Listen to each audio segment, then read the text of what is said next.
Saudara-saudara sekalian, mungkin pertanyaan ini dianggap konyol atau kekanak-kanakan. Tetapi pada kesempatan ini kita akan mempersoalkannya dengan serius. Pertanyaan itu adalah, mengapa manusia harus mati? Mengapa manusia harus mati? Saya sudah katakan tadi, pertanyaan ini bisa dianggap konyol atau kekanak-kanakan. Kira-kira jawaban apa yang bisa kita dengar? Jawaban klasik dan tetap up to date yang sering kita dengar adalah karena manusia telah jatuh dalam dosa. Anak-anak sekolah minggu pun rasanya dengan cekatan akan menjawab pertanyaan itu demikian. Saudaraku, tapi sebenarnya jawaban itu sendiri kalau jujur belum tuntas. Mengapa manusia harus mati? Mengapa? Ya, karena manusia telah jatuh dalam dosa. Ya, mengapa harus mati? Itu persoalannya. Belum tuntas kan? Kalau jujur belum tuntas. Tetapi saudaraku, jawaban ini sudah dianggap sebagai satu-satunya jawaban. Tidak ada jawaban lain yang pantas dikemukakan. Sehingga banyak orang Kristen, pendeta, bahkan teolog tidak mempersoalkan lagi hal ini. Finish. Jawaban itu didasarkan pada Kejadian 2 ayat 17. Di sana ada pernyataan Tuhan bahwa pada hari manusia makan buah yang dilarang Tuhan untuk dikonsumsi, buah pengetahuan tentang yang baik dan jahat, pasti mati. Dan mati di situ dipahami sebagai tidak berfungsinya fisik dan harus dikubur, ya. Tidak berfungsinya tubuh sehingga harus dikubur. Dari debu kembali ke debu. Ditambah lagi dengan Roma 6:23 yang berbunyi upah dosa adalah maut, dan maut di situ biasanya dipahami sebagai kematian fisik. Sama seperti kata mati yang dipahami sebagai kematian fisik di Kejadian 2:17 itu. Padahal saudara, maut tidak hanya berarti kematian fisik. Justru maut dipahami sebagai kematian kedua. Wahyu 20 ayat 14-15. Di mana manusia akan dibuang, yang tidak tertulis namanya dalam kitab kehidupan, dibuang ke dalam lautan api. Itulah kematian kedua. Manusia terpisah dari Allah selama-lamanya. Kalau pertanyaan mengapa manusia harus mati, jawabannya hanya karena manusia telah jatuh dalam dosa. Di sini kematian dipandang sebagai sesuatu yang fatalistik. Tidak ada kebaikannya sama sekali. Kematian hanya dipandang sebagai sesuatu yang fatalistik. Tidak ada kebaikannya sama sekali. Kematian hanya menyiratkan hukuman dari murka Allah semata-mata. Bahkan kalau jujur, kematian dipandang sebagai klimaks dari kemarahan dan hukuman Allah. Mengapa manusia harus mati? Ya, karena manusia telah jatuh dalam dosa. Jawaban itu sebenarnya tidak salah, saudara. Tetapi saya harus beritahu kepada saudara, jawaban itu tidak lengkap, kurang utuh. Seharusnya ada jawaban tambahan yang melengkapi jawaban tersebut. Sebab kalau jawabannya hanya demikian, maka jawaban itu membangun satu pemikiran yang fatal negatif terhadap kematian. Dan kematian dianggap tidak memiliki unsur positif sama sekali. Kematian dianggap tidak punya unsur positif sama sekali. Nah, barangkali mulai ada yang tanya, Pak, memangnya kematian ada unsur positif, Pak? Apa positifnya, Pak? Saudara, saya ingatkan bahwa manusia bukan Lucifer. Lucifer memberontak, tidak diberi kesempatan bertobat, dan memang tidak akan bisa bertobat dan tidak akan dipulihkan. Tetapi manusia tidak demikian. Saya ingatkan, manusia masih bisa bertobat dan bisa dipulihkan. Manusia tidak sejahat Lucifer. Karena begitu baiknya Tuhan, sampai hukuman atau penaltinya pun masih mengandung unsur positif. Letak positifnya di mana, Pak? Nah, saya tidak mengada-ada, saudara. Memang ini tidak pernah saudara dengar, dan saya juga tidak pernah menemukan literatur atau bacaan yang memuat hal ini. Saya juga belum pernah mendengar khotbah yang memuat atau menyampaikan hal ini. Tetapi ini satu berita penting yang harus kita pahami. Ternyata jawaban lain yang harus disertakan sebagai imbangan dan menunjukkan betapa Allah sangat baik. Mengapa manusia harus mati? Saudara mau mendengar jawabnya? Halo? Saudara mau mendengar jawabnya? Mengapa manusia harus mati? Jawabnya adalah supaya hidup bernilai. Supaya hidup menjadi penting. Filosofis banget, Pak. Oh ya, mari kita bedah. Mengapa manusia harus mati? Sebab supaya hidup menjadi penting. Mengapa? Supaya manusia memiliki hidup menjadi lebih penting dan bernilai. Nah, ini yang harus dijelaskan, saudaraku. Hal ini sebenarnya berkenaan dengan rencana Allah mengutus putra tunggalnya. Kalau manusia tidak mengalami kematian, berarti tidak ada kesempatan kedua untuk memiliki hidup. Tidak ada harapan. Hal ini berkenaan dengan rencana Allah mengutus putra tunggalnya mengalahkan Lucifer. Lucifer yang jatuh atau iblis.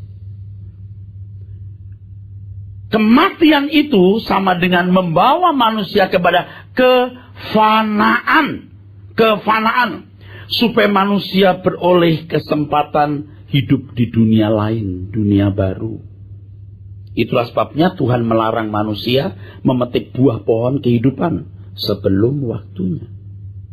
Kejadian 3:22. Oke. Saudara masih bingung? Ikuti terus nanti kan. Kejadian pasal 3 ayat 22. Ini kita baca.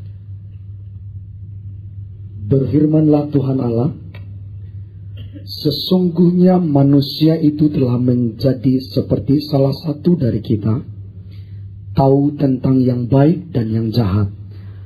Maka sekarang jangan sampai ia mengulurkan tangannya dan mengambil pula dari buah pohon kehidupan itu dan memakannya, sehingga ia hidup untuk selama-lamanya. Saudara, sebenarnya kalimat ini syarat dengan kebenaran. Dan kebenaran-kebenaran itu beratnya, sulitnya tidak bisa dipisahkan. Padahal waktu yang tersedia saat ini terbatas. Tapi tidak apa-apa. Saya akan jelaskan sejauh waktu yang tersedia. Tuhan mengusahakan supaya buah pohon kehidupan tidak dimakan. Sebab kalau dimakan manusia akan hidup untuk selama-lamanya. Dari teks ini jelas kesannya, jelas pesannya. Jelas kesannya, jelas pesannya bahwa Allah tidak ingin manusia hidup selama-lamanya. Nah, pertanyaannya, apakah Allah tidak ingin manusia hidup untuk selama-lamanya? Apakah Allah keberatan manusia hidup untuk selama-lamanya? Ya tentu tidak, saudara. Sebab manusia memang diciptakan dengan unsur kekekalan. Tapi kenapa Tuhan berbicara demikian? Tentu Allah menghendaki manusia memiliki hidup yang kekal, hidup selama-lamanya. Tetapi dengan kualitas yang baik. Dengan kualitas seperti yang diinginkan oleh Bapa di surga. Sampai di sini nangkep belum, saudara? Allah bukan tidak ingin manusia hidup selama-lamanya, tapi hidup dengan kualitas yang baik, sesuai dengan keinginan Allah. Ini sejajar dengan peristiwa di Kejadian 3 ayat 4 dan 5. Coba dibaca dulu. Itu ada bentuk paralel atau bentuk sejajar. Kejadian pasal 3 ayat 5, saudara.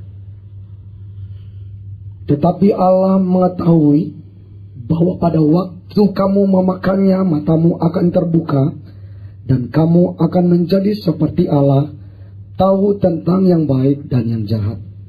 Nah, perkataan Lucifer ini yang melalui ular maksud saya representasi atau personifikasi dari iblis itu, menumbuhkan suspicious, menumbuhkan kecurigaan di hati Adam dan Hawa.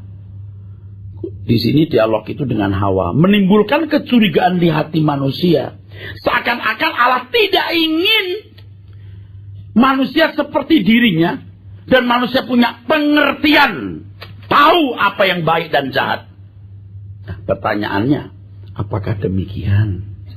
Apakah Allah tidak ingin manusia seperti dirinya, tahu apa yang baik dan jahat? Nah, kalau kita membaca kitab Perjanjian Baru, justru kedatangan Tuhan Yesus supaya manusia menjadi seperti Bapa. Kamu harus sempurna seperti Bapa. You must be perfect as just your Father in heaven is perfect. Allah bukan tidak ingin manusia seperti dirinya. Memang manusia diciptakan kan menurut gambar dan rupa Allah. Tentu Allah Bapa ingin anak-anaknya menjadi seperti Bapaknya, like Father, like Son. Dan memiliki pengertian seperti pengertian Allah Bapa. Nah, di sini saudara bisa menemukan ya, ada kehidupan selama-lamanya versi Allah. Mau selama-lamanya tapi versi Allah. Tapi juga ada kehidupan versi iblis. Seperti Allah versi Bapa. Seperti Allah versi Allah Bapa. Seperti Allah versi Lucifer. Ada understanding apa yang baik dan jahat versi Allah. Allah mau anak-anaknya mengerti apa yang baik dan jahat. Tapi juga ada understanding, pengertian apa yang baik dan jahat versi Lucifer. Di sini nangkep saudara? Firman Allah Bapa dalam Kejadian 3:22 tadi mengisyaratkan bahwa Allah tidak menghendaki manusia hidup selama-lamanya dalam keadaan yang tidak berkualitas, atau dalam keadaan yang buruk, atau mau vulgarnya dalam penderitaan. Bayangkan kalau saudara hidup di dunia 700 tahun. Ya miskin, ya sakit gigi, ya pusing. Belum kejahatan. Oke, 7 juta. Lebih banyak lagi. Itu nanti kalau jahat itu menuainya lebih berat itu di kekekalan. Bagi yang jahat.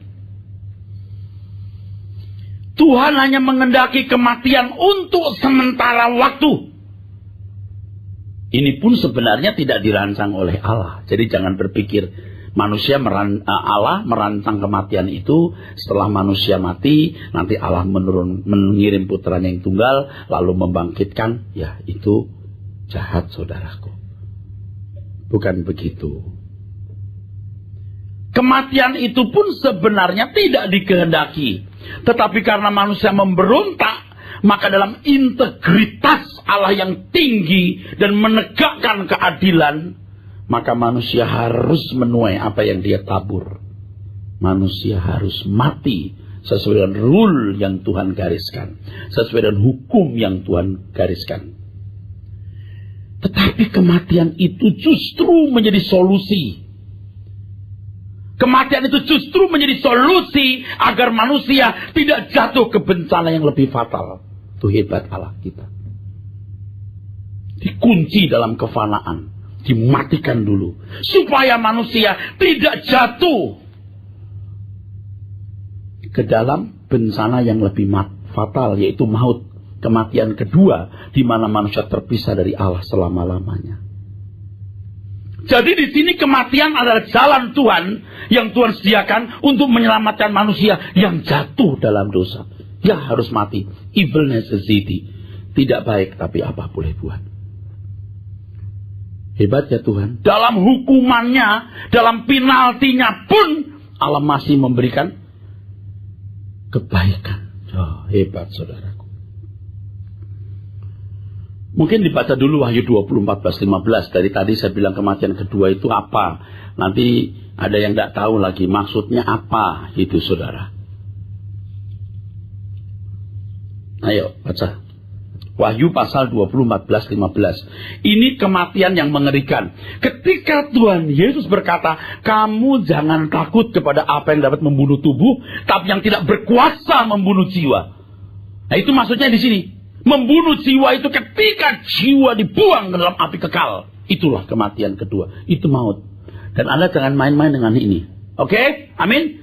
Anda jangan coba-coba remehkan hal ini. Hati-hati ini. Terus, baca. Lalu maut dan kerajaan maut itu dilemparkanlah ke dalam lautan api. Itulah kematian yang kedua, lautan api. Dan setiap orang yang tidak ditemukan namanya tertulis di dalam kitab kehidupan itu, ia dilemparkan ke dalam lautan api itu. Bapak, Ibu, saudaraku sekalian, dengan mengerti hal ini, maka kematian bukan suatu bencana. Kematian itu solusi terakhir. Dan kematian itu solusi satu-satunya yang masih disediakan untuk manusia boleh mendapatkan hidup di dunia lain yang lebih baik. Tapi nasib manusia ini ditentukan oleh Juru Selamat Tuhan Yesus Kristus. Oke? Kalau Tuhan Yesus Kristus menang, dia taat, dia patuh, dia bisa membuktikan iblis bersalah. Ayub, Abraham, Samuel bisa masuk dunia akan datang. Saya sebut nama-nama yang saudara pasti yakin masuk surga, ya. Tapi kalau nama-nama lain Anda nggak suka, ya saya nggak sebut, ya. Padahal banyak nama-nama di luar Israel juga bisa masuk di sana, orang-orang baik dari belahan dunia manapun. Tapi kalau Tuhan Yesus sampai kalah, bukan hanya Abraham, Samuel, Yusuf yang akan tetap mati, Musa, Henok, Elia yang di hadapan Allah pun suruh turun, saudara. Turun, mesti lu mati juga. Makanya kalau dikatakan pendakwa siang dan malam di hadapan Allah, yang didakwa siapa? Bisa dua kemungkinan. Yang pertama, semua orang yang pernah mati sebelum Tuhan Yesus, mereka semua orang-orang bersalah. Tapi yang paling tegas itu Musa, Elia, Henok. Kira-kira iblis berkata begini, kamu gak pantas ada di sini, kamu gak boleh, kamu salah, didakwa. Tapi Bapak di surga masih berkata, oh, nanti dulu, ini termasuk in advance. Yang ini in advance. Kenapa mesti harus ada yang hidup naik ke surga? Anda jangan lupa, dia bukan Allah orang mati, Allah orang hidup. Tetap disisakan yang hidup ini. Hebat ya Tuhan itu. Hebat. Tapi seandainya Yesus gagal mengerjakan tugas keselamatannya, tidak tahu nasibnya apa. Karena dia bukan Allah orang mati, Allah orang hidup. Lalu nggak ada orang hidup lagi. Sebab kalau tidak ada kebangkitan yang dimulai dari Tuhan Yesus, tidak ada kebangkitan manapun juga. Wah, itu nggak tahu gimana keadaannya. Harus ada kematian supaya ada kebangkitan. Tidak ada kebangkitan tanpa kematian. Itulah sebabnya Tuhan Yesus sendiri harus mati. Dan kalau ia taat sesuai firman-Nya dalam Ibrani 5:7, karena kesalehannya dia dibangkitkan. Wah, jadi betapa luar biasa. Tuhan itu fondasi, Tuhan Yesus itu dari keselamatan seluruh isi dunia. Jadi ketika Yohanes Pembaptis berkata, dialah anak domba Allah yang mengangkut dosa dunia. Bukan sebagian dosa, semua dosa dunia. Nah, jadi kematian itu solusi. Hebat ya, solusi. Sebab kematian diberi Sebab kematian, maksud saya, dengan kematian Allah masih memberikan kesempatan manusia untuk memperoleh dunia lain. Kalau tadi saya sebut Ayub, Yusuf, Daniel, ingat tuh? Atau Abraham, oke? Mati aja dulu. Nanti ada jagoan yang akan bisa mengangkat kamu. Maka ketika Tuhan Yesus mati, dia melepaskan kunci kerajaan maut. Dia memberitakan Injil kepada orang-orang mati. Teks aslinya bukan memberitakan Injil, kerukso. Kerukso artinya to proclaim, memproklamirkan. Dan ketika dia mati, ingat, orang-orang saleh bangkit. Itu pasti figuratif. Nggak mungkin bangkit dikenal orang. Kakeknya kakek kita sudah kenal sih, apalagi belum ada foto. Ya kan? Itu maksudnya orang-orang saleh yang pindah ke Hades yang nyaman, pindah ke Firdaus. Dan Tuhan Yesus pun berkata, hari ini kau bersama dengan aku di Firdaus. Hebat, Tuhan beli. Dikata dalam firman Tuhan, dia mengangkut tawanan. Jadi semua orang sebelum Tuhan Yesus mati di kayu salib ditawan. Abraham, Samuel, semua. Kecuali 3 ini. 3 ini pun juga satu mau diminta, yaitu Musa. Yang diperbuatkan bukan jasad atau mayat. Kalau mayat namanya petoma. Tapi yang disebutkan itu soma, tubuh. Jadi kalau dalam kitab Yudas itu dikatakan bukan petoma tapi soma, tubuh. Jadi yang diperebutkan itu tubuhnya, saudaraku. Ini enggak. Sebab yang lain dalam tawanan, ya. Nah, saudara, kematian itu adalah masa tunggu. Kematian itu adalah penampungan sementara, intermediate state. Sampai Tuhan memulihkan segala sesuatu. Wah, itu luar biasa. Saudara, tidak saya karang ya. Kalau saya duduk belajar itu, dari jam 5 pagi saya bangun, sampai jam 9:30 malam. Paling saya potong untuk olahraga dan makan. Melepaskan anak sekolah, cium. Anak sekolah jam 3 saya tunggu, saya cium dulu, ngobrol-ngobrol sebentar, dia makan, sambil saya tungguin, masuk kamar, saya masuk lagi kamar saya. Saya bisa nangis sendiri. Kebenaran firman itu menakjubkan. Saya bisa kagum. Waduh, ini firman luar biasa. Nyambungnya sana sini itu paralelnya. Waduh, hebat saudara. Sinerginya untuk satu pengertian yang benar tentang keselamatan, pemulihan gambar Allah, dikembalikan manusia ke perancangan semula. Wah, luar biasa saudara. Nyambung itu, tidak ada yang friksi saudara. Termasuk ini Kisah Rasul 3:21, Tuhan nanti akan memulihkan segala sesuatu. Jadi sementara itu mereka nunggu di ruang tunggu. Mereka tunggu di intermediate state. Penampungan sementara. Dalam bahasa Yunaninya Hades. Dalam bahasa Ibraninya Sheol.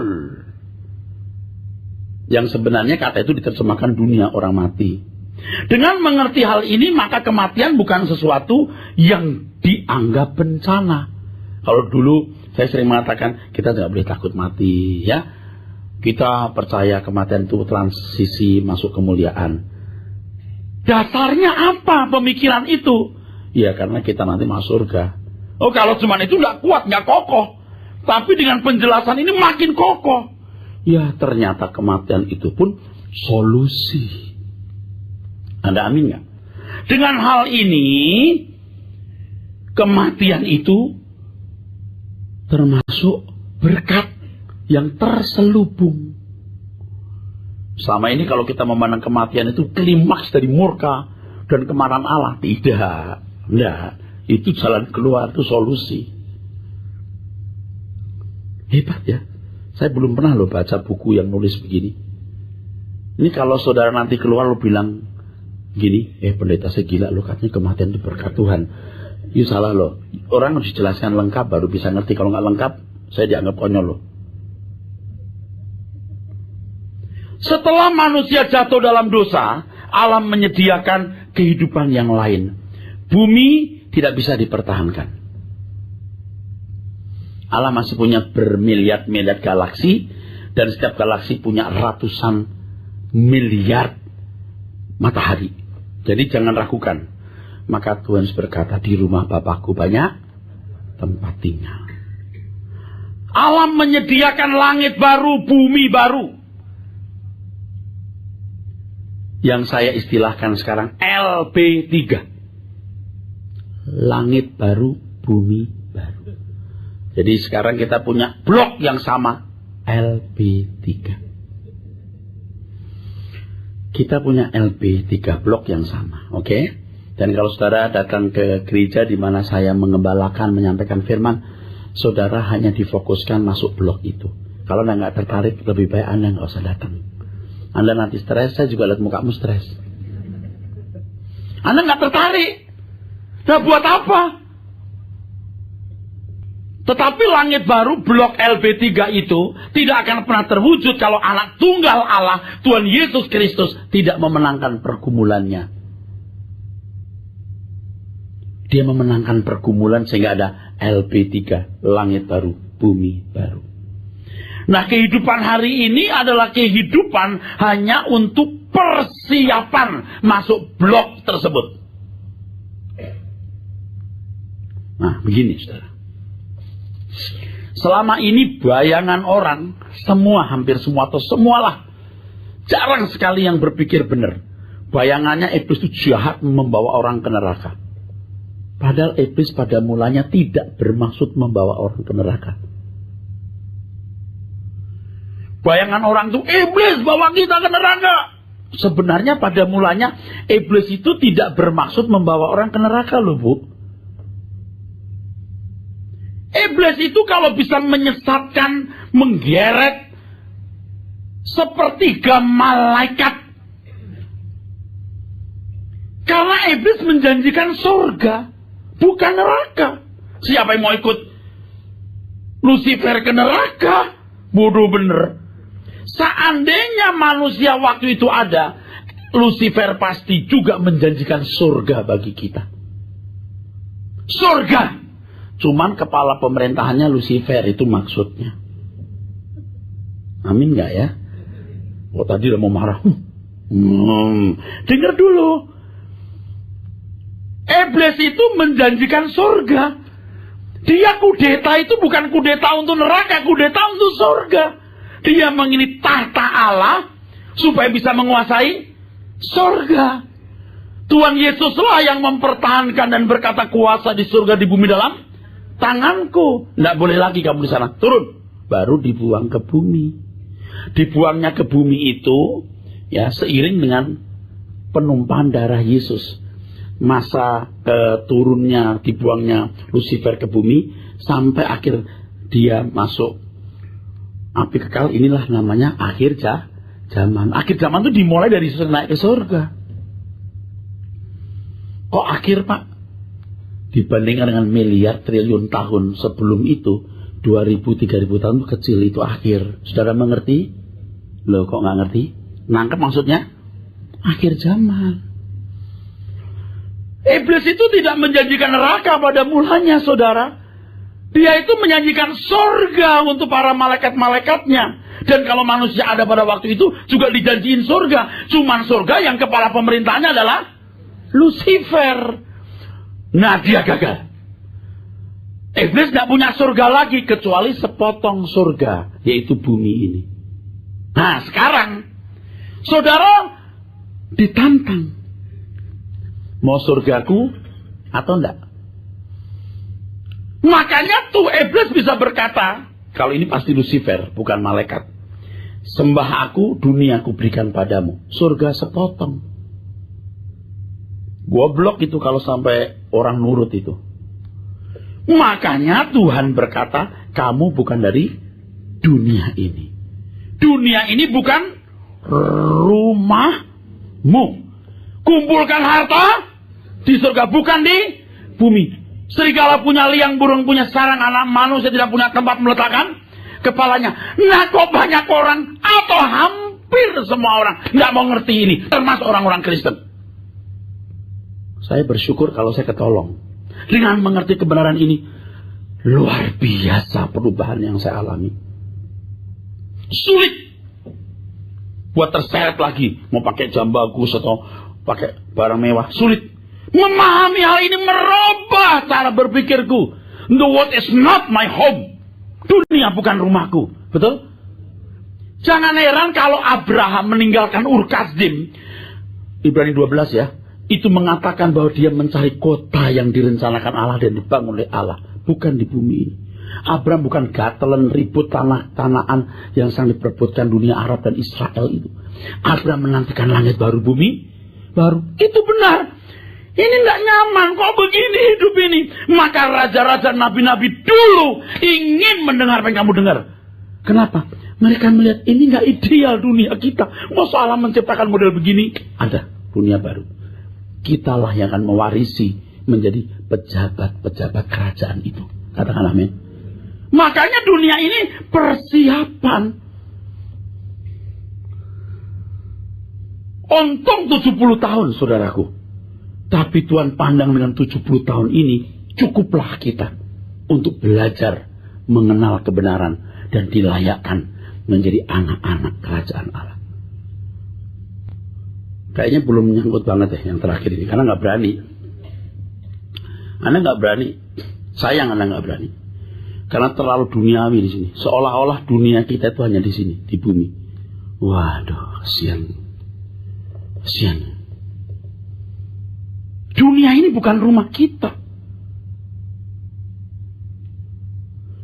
Nah, kalau gereja memfokuskan jemaat bagaimana mendapatkan berkat Tuhan kelimpahan di bumi ini, kira-kira firman Tuhan atau firman setan? Saya mau nanya. Udah, jawab sendiri deh. Itu setan tuh cerdasnya minta ampun, bukan main. Sampai di dalam gereja pun khotbah-khotbah diarahkan pada pemenuhan kebutuhan jasmani. Padahal kita hanya 70 tahun di dunia ini. Dunia ini bukan rumah kita. Amin. Nangkap saudara? Hidup ini tragis loh. Sebab setiap kita ditentukan untuk mati. Kata firman Tuhan. Dan setelah itu dihakimi. Wah, pasti itu mati itu. Pasti. Pasti saudaraku. Loh, kok kita nggak serius mempersiapkan hari esok kita, saudara. Kita mesti memilih ikut Tuhan Yesus. Harus. Bapak Ibu, saya kira mengerti dan tentu juga sebagian mengalami bagaimana memaksa anak-anak sekolah. Hari pertama mau sekolah. Hari kedua senang. Hari ketiga udah gak mau bangun. Ya kan? Apalagi kalau semalam ikut nonton sinetron atau apa gitu. Tapi orang tua berkata, nggak bangun, mama guyur air loh. Sekolah. Pulang sekolah, main game sebentar. Mama berkata, matiin nggak? Mama banting itu. Game kamu itu. Mama bilang hanya boleh dikeluarkan hari Jumat, mulai Jumat siang. Lalu dikembalikan Minggu sore. Masukin. Udah. Pulang sekolah nonton TV lama-lama. Mama bilang, kamu udah 3 jam dari tadi nonton TV itu. Mama masukin gudang loh TV kalau kamu masih nonton. Matiin. Belajar. Pulang malam, Mama berkata, kamu tahu aturannya? Rumah ini ada aturan. Kamu pulang gak boleh di atas jam 10:30, jam 10 dari rumah. Dan kamu boleh keluar pun hanya hari Jumat malam, Sabtu malam. Atau libur. Selebihnya kamu sekolah. Ngerti gak? Celananya gini. Mama jahat, orang tua jahat. Gak suka anaknya senang. Shit. Hidup begini apa senangnya? Punya orang tua gak pengertian. Hidup kok begini. Kamu sekarang belum hidup nak. Kamu sekarang masih belajar. Selesai kuliah umur 20-23 tahun baru kamu hidup. Sekarang belum hidup kamu masih sekolah. Cuman sampai 22 tahun, setelah itu 3,5 kali, kamu bisa 4 kali lipat dari tahun umur kamu sekolah. Kamu menikmati hidup. Waktu itu mama papamu sudah mati. Tapi kalau anak gak mau ngerti, bandel, silahkan. Jadi apa? Kalau nurut, Akhirnya dia bisa kerja, diterima, dicari-cari orang, diperebutkan perusahaan karena banyak keahliannya, gaji besar, atau pintar, cakap mengelola perusahaan. Wow, kendaraannya pun BMW. Tapi kalau malas gak bisa apa-apa, gak dicari orang, BMX. Ngerti gak kamu, anak-anak? Orang tua itu mempersiapkan kamu untuk waktu panjang 4 kali lipat dari waktu yang kau miliki masa belajarmu. Dan waktu itu kamu udah gak bisa belajar lagi. Masa umur 40 tahun ke SMP? Ini sama dengan kita di dunia. Dunia ini masa persiapan, bukan untuk main-main. Jangan takut. Anda kurang bahagia, kurang lengkap, kurang kaya. Nggak mungkin. Kalau sudah calon warga kerajaan Allah, Anda akan disertai Tuhan secara khusus dan istimewa. Kenapa manusia harus mati? Supaya hidup menjadi penting. Nangkep maksudnya? Dijawab kan? Clear kan? Kenapa manusia harus mati? Supaya hidup bernilai. Tetapi saudara, itu berlaku hanya untuk umat perjanjian baru. Wah, anugerahnya luar biasa kan? Kita, tokoh-tokoh Alkitab perjanjian lama hanya sampai Saleh. Itu juga bisa masuk dunia akan datang. Tadi saya sebut siapa? Daniel, Abraham, Ayub. Betul. Boleh masuk dunia akan datang. Tapi kita dikembalikan ke rancangan Allah semula. Jadi kita lebih berat, Pak. Lah iyalah, lebih berat. Makanya kalau ikut Tuhan Yesus melepaskan segala sesuatu. Bukan tidak boleh kaya. Tuhan pasti berkati. Tetapi hatimu tidak boleh terikat di situ. Tapi kalau saya lihat terus terang orang-orang di sekitar saya, orang-orang kaya sana sini, tidak ngerti. Kematian yang ditentukan dialami manusia, itu kesempatan manusia untuk memiliki kebangkitan dan kehidupan. Jadi kematian itu buat kita tidak lagi menjadi bencana. Harus mengalami kematian supaya ada kebangkitan. Karena Tuhan Yesus telah bangkit. Kematian adalah hukuman, tetapi juga membuat solusi terakhir untuk menemukan kembali rencana semula atau tujuan awal Allah menciptakan manusia. Di sini hidup menjadi penting dan bernilai, saudaraku. Nah, saudara mengatakan, buktinya mana? Ya, Abraham meninggalkan Ur Kasdim berpuluh tahun itu, orang tanya, lu cari apa? Tidak ada wilayah yang lebih metropolis dan subur dari lembah Sumeria. Sejarah mencatat, bukan saya ngomong. Sejarah, bukan hanya Alkitab. Sejarah dunia mencatat lembah Sumeria, lembah yang sangat maju pada zamannya. Nggak ada yang lebih maju dari lembah Sumer. Mesir belum apa-apa, sorry. Tetapi Abraham meninggalkan Ur Kasdim. Tidak menjanjikan padang gurun itu. Tapi dia menantikan langit baru, bumi baru. Makanya dia disebut sebagai bapak orang percaya. Unsur ini penting. Dia musafir yang hebat, yang teguh, yang kokoh, yang tegar. Ketika kelaparan dia tidak kembali ke Sumer, lembah Sumeria atau Ur Kasdim. Dia lari ke Mesir. Dari Mesir dia lari ke tempat lain. Dia tidak pernah kembali. Coba sampai dia mati. Alkitab mengatakan kalau hanya negeri di bumi ini, dia akan kembali ke tanah semula. Tetapi dia menantikan kota yang direncanakan Allah. Nah, Kristen itu sebenarnya cuma itu, Pak. Memberikan pengharapan langit baru, bumi baru. Dan kita hidup di dunia ini hanya persiapan. Nggak ada lain. Jangan kayak kita bakal hidup selama-lamanya di sini. Berapa panjang, saudaraku? Karena ada kematian, maka kehidupan menjadi penting dan bernilai. Nah, masalahnya, berapa nilai hidup yang kau miliki tergantung filosofimu, pandanganmu, pengertianmu terhadap hidup itu. Kalau understanding kita understanding Allah, dan kita tahu bahwa dunia kita di langit baru bumi baru nanti, hidupmu bernilai, penting buatmu, dan di mata Allah juga penting hidupmu. Tapi kalau orang tidak punya kebenaran firman, dia tidak sungguh-sungguh menaruh harapannya di langit baru, bumi baru, hidupmu nggak bernilai. Engkau juga dianggap tidak penting bagi Allah, bahkan menyedihkan. Nah, Bapak Ibu saudaraku sekalian, jangan tidak berubah. Jangan menunggu waktu perubahan di mana Tuhan akan melawat saudara. Semua fasilitas untuk bangkit, untuk bangun, untuk sadar, untuk berubah, untuk dibaharui sudah disediakan. Dan tergantung bagaimana kita meraih saudaraku. Jangan nunggu. Tergantung kita mau meraihnya enggak. Ketika saudara belajar untuk memberikan respon, saudara, itu berat. Tapi saudara berat belajar. Aku mau dengarkan CD khotbah terus. Aku mau belajar mendengar firman, suara kebenaran. Aku mau mengerti. Aku mau kasih waktu sedikit, 15-30 menit berdoa ketemu Tuhan. Serius aku mau jadi anak Allah. Serius aku mau mengerti kebenaran ini. Nanti akhirnya saudara punya mesin rohani, itu baru bisa jalan dengan baik. Sekarang agak berat. Seperti tubuh kita ini kalau tidak biasa olahraga, sampai nggak mau olahraga. Atau nggak bisa olahraga. Tapi kalau dibiasakan, nggak olahraga Anda sakit. Nagih tubuh kita ini. Ayo olahraga. Anggap saudara,